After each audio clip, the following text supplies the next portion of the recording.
So the question is how sex is introduced in our societies, and does it prepare us for adulthood?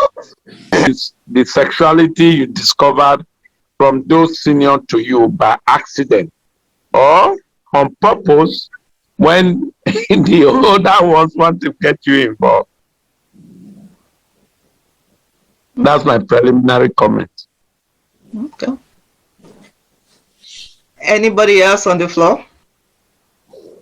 Yeah, first things first. When we were talking about rite of passage, the video wasn't. I don't think it's actually a rite of passage video. It was more of a punishment.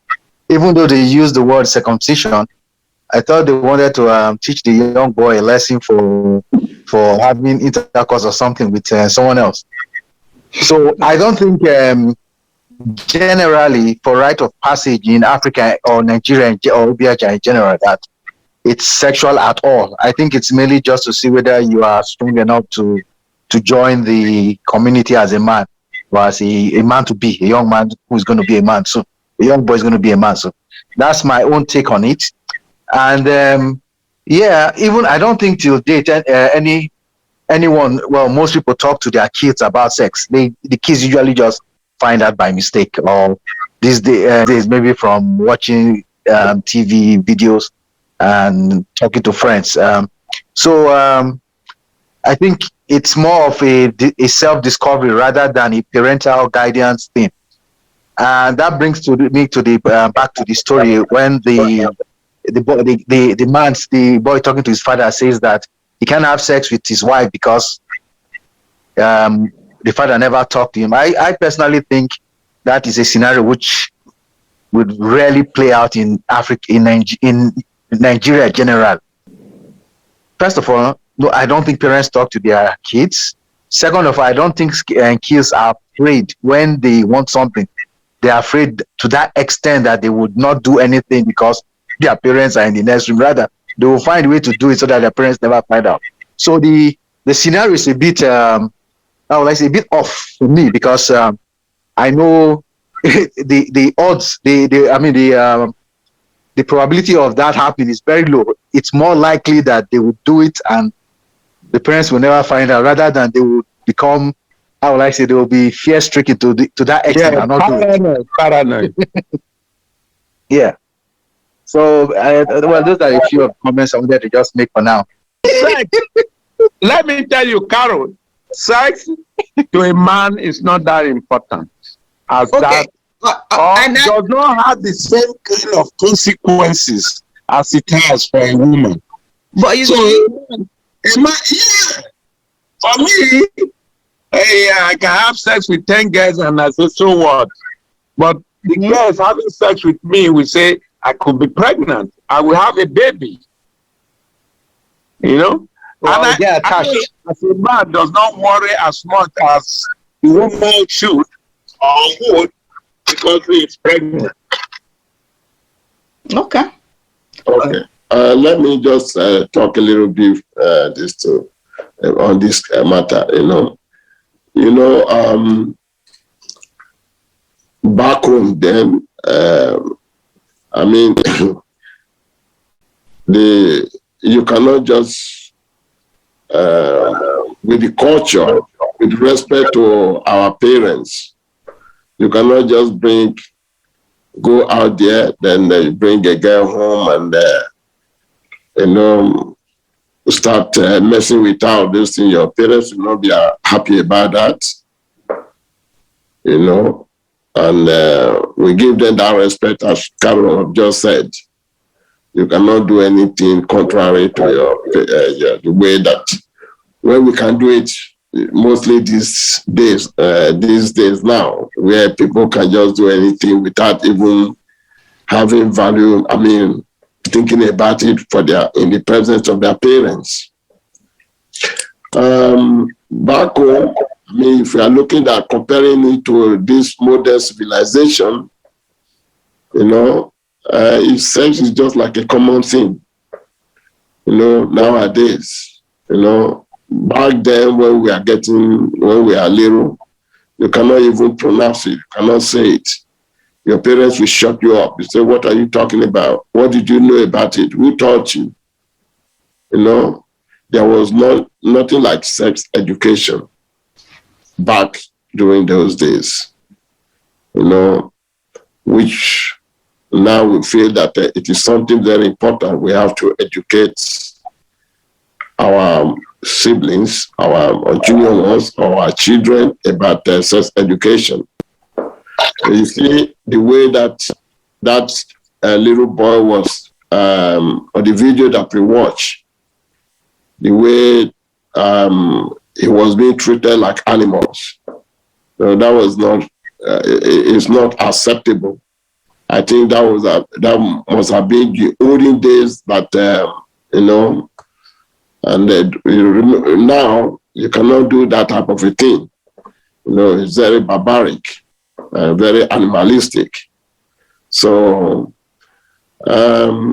it's something which I believe we have to teach our growing up kids about this, and it's not something that one should be ashamed about, training your children about what has to happen in future.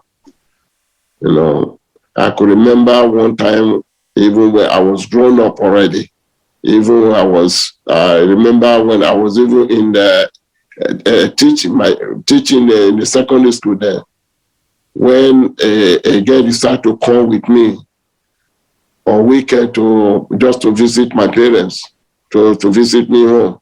And when my father saw her coming in, the eye that my father showed to her or showed to me demonstrated that it's not acceptable for me to bring a girl home. And when the girl left, my father rebuked me. He said, if you want to get married, just let me know. I will do that. You know, you cannot do that. I mean, because, he felt that I disappointed him by bringing a girl home. And not for nothing. We were not sleeping. We were not doing anything. Just as, you know, for a visit. So what I'm trying to say is that the culture those days, which we have back home, you know, is quite different from these modern days. So, and I think with this modern life, it is good also to educate our ones about these things. And I think it's going to help so much when you educate them and they know what to do. So I think that's what I can say. If there's any other thing to be said, I will go further later. From the video, which looked almost graphical to me, I was glad it didn't go beyond that, because I thought they were going to make the boy to start, imagining the floor was a woman. Okay, so I'm not very sure if that practice is still on today. So the first time, let me talk about myself. Growing up, the first time, the thought about, sex came to me. I started asking my mother a question. Of course, we had a structured form of education. We did biology in school, where they talked to us about reproduction. They talked to us about male reproductive organs and the female reproductive organs. So that was when the idea started coming to me that, okay, with this activity, you can actually, procreate, bring a child to the world. So each time I asked my mother, how did you give birth to me? So all my mother would tell me is, when you grow up, you will know. I was inquisitive throughout, my time as a child. How do parents, bring children up? So, but the question, the answer she kept on giving me was that when you grow up, you will know. And indeed, as you grow up, you find yourself in some kind of environment, exposure, background. Ultimately for me, I didn't launch myself into sex, very, very early in life. I think it has to do with the kind of people I found living with, people I look up to like mentors. I didn't see them living a sexual life, so to say, and then the feedback I got about sex, was like, if you have it and then you bring a child to the world, it's like it's the end of life for you. Especially as a young boy, you are not financially independent to cater for yourself and the child. You are still living with your parents. So how will you cope? So those thoughts always come into me. So even when I find myself, around girls of my age that time, I was always very careful. It became so bad that, in school growing up, when we had a drama presentation, I was made to be like the bridegroom, and I had the bride. So the occasion was so scary to me that even on the day of the drama, I failed to show up as the bridegroom, because I was ashamed. So that was how sex was for me. It's not something I really went into because of the fear that was created about it by the people around me. My parents, my uncles, anybody, people I stayed with, they kind of like, said so much about it, told me what the implications would be. So because of that, I made up my mind that, I would not want to come close to a woman until I'm sure I'm financially independent. I can cater for myself and also cater for the child I bring to the world. So that's the story, behind sex for me. Like Ose has already mentioned, nobody told us or taught us. We all learned from, in school, in university, for instance, there are places where you go to freely. You see them play, pornography. So that's how these days, or you go into internet, you have free access to videos, you have access to contents or even comics, magazines, a lot of sexual content. So these days nobody tells any young guy or young girl what sex is all about. It is freely accessible. So that's what it is these days. Okay. Kelechi, you have something to say? Hello everybody. All right. So in my growing up, actually, it was my parents. My mom got us this book while growing up. When she saw we were going through this puberty, she got us this book about boys know yourself and girls know yourself, because we are like 8 siblings, right? So she got this one for guys, gave it to us to read. Got the one for girls, gave it to my sisters, and it was I didn't ask questions like, okay, how was a kid born? I didn't ask those questions, but when I was given that book, I just went through it and I was like, okay. It was kind of then it was kind of disturbing to me, because I was like, why am I learning about my organs, right? And about getting a girl pregnant, for example, right? So I was like in my junior class, GSS2, yeah. So it was new to me. It was a little bit disturbing, because growing up, still my household is more from a Christian Catholic household, whereby we don't discuss stuff like that, right? But she felt the need to bring that to us and actually gave me an upper hand, right? And I was able to understand, okay, this is how these things are really. But that was just for me and my siblings, right? But then I have friends and peer groups as well. And you come to class today, somebody will bring a magazine with pictures and all, and they'll say, can you look at this, So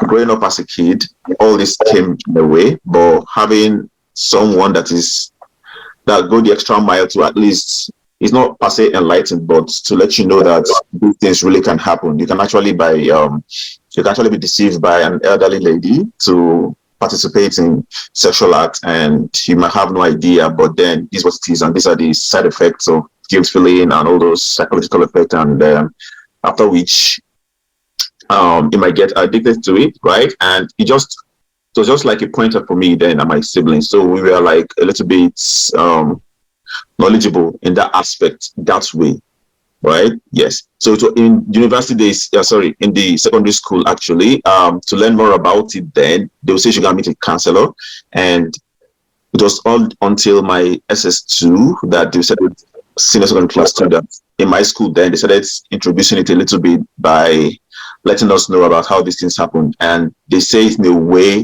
that is judgmental still. Like the teacher that teaches might just come and might be a pastor, and her method of teaching or his method of teaching might just be biased. So he's not fluid. Yes, they'll be like, so you go to hell. And that's just it. So in case you're looking at that girl with makeup, you're going to hell. And there's this. Yeah, so they also bring out all the scary stuff. And when we did the biology class too about this reproductive system in humans, then it was, the class is always filled up because teenagers like that kind of topic, don't know all about it. And, you know, then you hear your friends to participate, say that I've done this with this girl, I've done, be like, wow, you know. So the thing there is that if you have a good upbringing in a way as a child, not necessarily perfect, but at least you have these little basic tools that, okay, should in case, and you hear it from someone that is dear to you, like your mom or your dad, yeah, they'll just expose you that should in case, even if you hear about this, you might be surprised, wow, but then at the same time, you should know about the perks, the problem attached to it, yeah. So it has been like that for me growing up, really, yeah. So basically that, yeah, but I didn't, I was not perfect enough to participate in the drama like the media on my phone. That was hilarious. All right, that's my own take. Yeah, thank you. Thank